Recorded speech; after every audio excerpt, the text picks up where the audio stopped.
Morning everyone. আরেকটি নতুন সকালের সাথে আরেকটি নতুন ব্লগ শুরু করছি। এদিকে বৃষ্টি শুরু হয়েছে, ছেলেটা স্কুলে গেল, ভিজেই না যায়।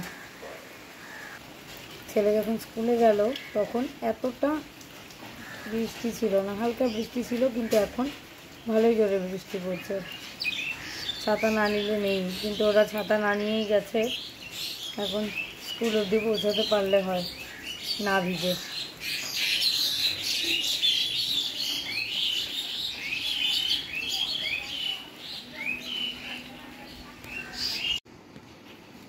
ছেলেকে স্কুলে পাঠিয়ে বিছানা তুলছিলাম, মশারিটা ভাঁজ করতে না করতে দেখি ঝুমঝুমে বৃষ্টির আওয়াজ। মুষলধারে বৃষ্টি নামলো, আর ভেবেছিলাম ছেলে হয়তো ভিজে যাবে। ছেলেকে স্কুলের গেটে ঢুকানোর পর বৃষ্টি এসেছে। অভ্র পাপা হালকা ভিজে এসেছে, কিন্তু অভ্র ভেজেনি। আকাশে মেঘ জমে আছে। যাক, ছেলেকে স্কুলে দেওয়ার পর বৃষ্টি এসেছে, এতেই শান্তি।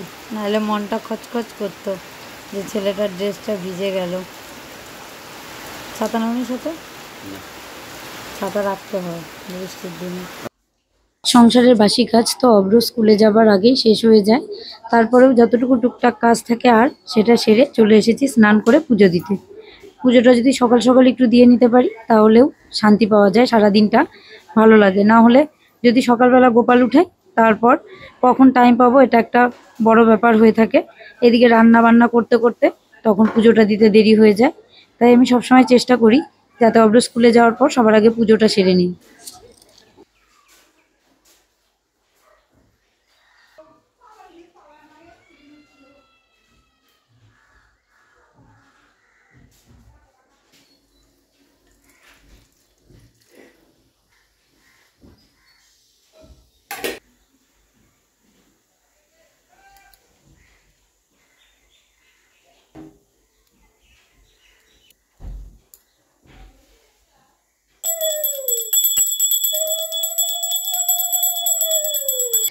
পুজো দেওয়া হয়ে গেছে।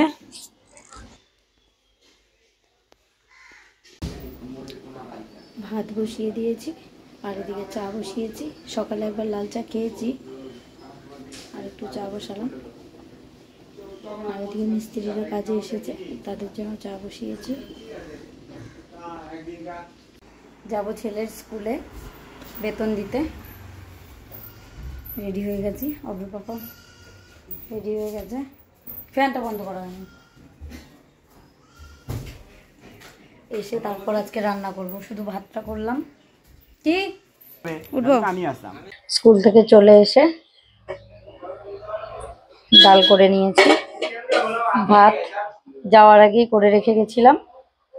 আর এদিকে পটল ভাজা বসিয়েছি। এই দিয়ে আগে খাওয়া দাওয়া করবো, তারপরে দেখি পরের রান্না কি করা যায়।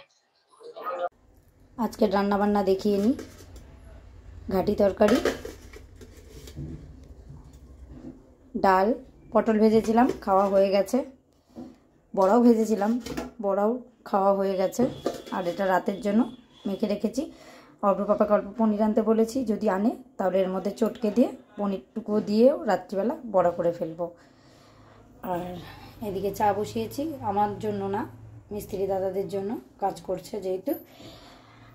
আর এটা হচ্ছে আলুর চোচা আছে দেখে এই ব্যাটারটার মধ্যে একটু ধনেপাতা, তারপর গরম মশলা, এই টাইপের একটু গন্ধ টাইপের জিনিস হলে আলুর চোচার যে ভোক্সা গন্ধটা সেটা কেটে যায়। খেতে খারাপ লাগে না, এমনিও খেতে ভালোই লাগে। চা হয়ে গেছে, চাটা দিয়ে আসি আগে। ছেলের আজকে দু জায়গায় পড়া।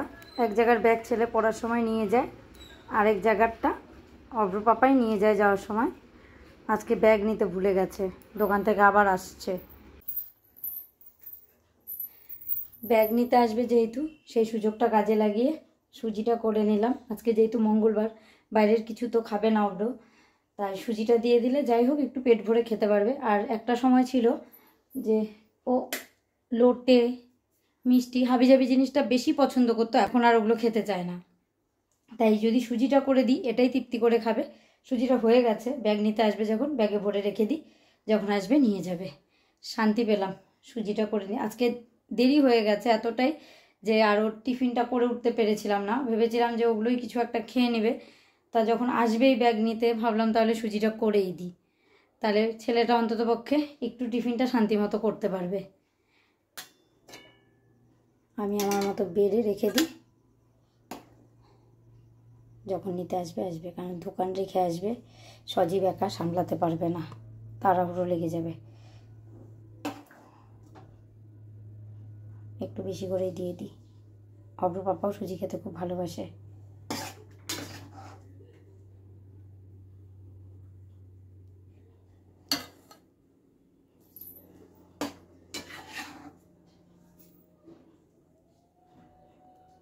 হয়ে যাবে, আর দেব না।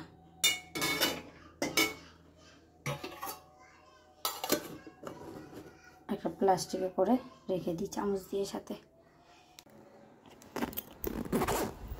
ব্যাগেই ভরে রাখি। প্লাস্টিকে ভরে দিয়েছি, একটা চামচও দিয়ে দিয়েছি।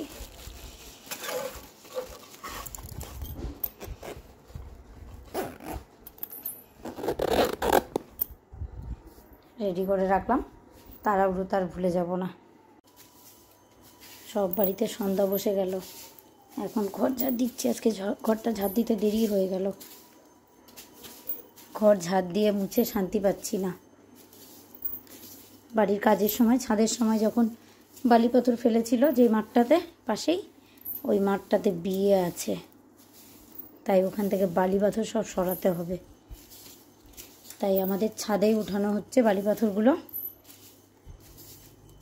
বালি আর বালি, ঘর বাড়ি পা রাখা যাচ্ছে না, ঝাড় দিয়ে সেরে উঠতে পারছি না, আবার ঘর মুছতে হবে।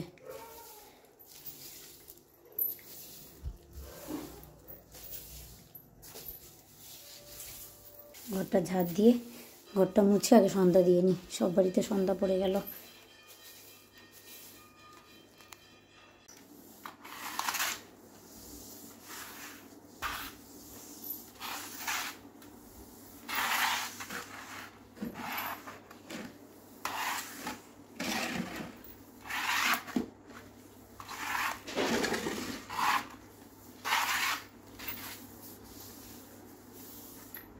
সকালে একবার যদিও মুছেছি, কিন্তু এত ভালি না, ঝাড় দেওয়ার পরে মনে হচ্ছে না একটু মুছে নিই, তাহলে পা ফেলা যাচ্ছে না। সন্ধ্যা পূজা দিয়ে নিয়েছি, আর অব্র পাপাও চলে এসেছে। চা বসিয়েছি, ব্যাগ নিতে এসেছে এমন টাইমে, এখন যদি দোকানে যায় কিছুক্ষণের মধ্যে আবার ম্যামের ওখান থেকে নিতে আসতে হবে অব্রকে, তার জন্য চা বসালাম। একটু চা নিয়ে যাক দোকানে, ততক্ষণে ছুটির টাইমও হয়ে যাবে। ফোনও করেছিল, আর কিছুক্ষণের মধ্যে নিয়ে আসতে বললো।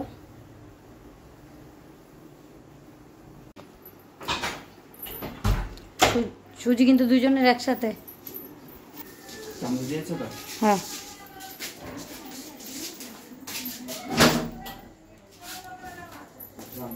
হ্যাঁ হ্যাঁ,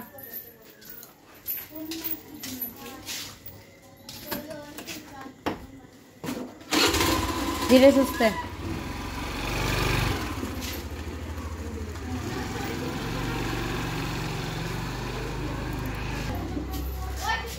আগে পাপাও চলে গেল। এবার মেশিনের মধ্যে কিছু জামা কাপড় আছে, জামা কাপড়গুলো মেলে দিয়ে আসি ছাদে।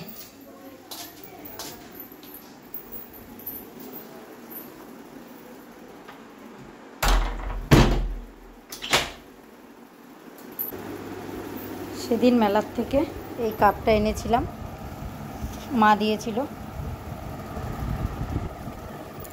মা যেরকম সেট নিয়েছে ওরকম সেট নিতে বলেছিল, কিন্তু আমার ঘরে আছে কয়েকটা কাপ সেট, আর আমি স্টিলের কাপ সবসময় ব্যবহার করি, তাই এই কাপটাই নিয়ে আসলাম, একটু বড় সড়ও আছে। সংসারের টুকিটাকি কাজকর্ম সেরে একটু বিশ্রাম নিয়েছি, নেওয়ার পর মনে পড়লো জামা কাপড় আছে কতগুলো, তাই এখন জামা কাপড়গুলোই ভাঁজ করে নিচ্ছি। না হলে একদিনের জামা কাপড়ের জায়গায় আরেক দিনের জামা কাপড় জমে গেলে জামা কাপড় ভাঁজ করতে তখন আরও বেশি বিরক্ত লাগে।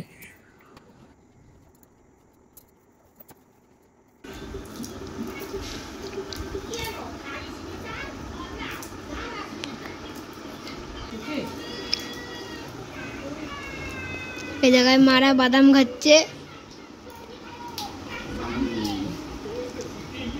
সাথে মোটু পাতলু দেখতে দেখতে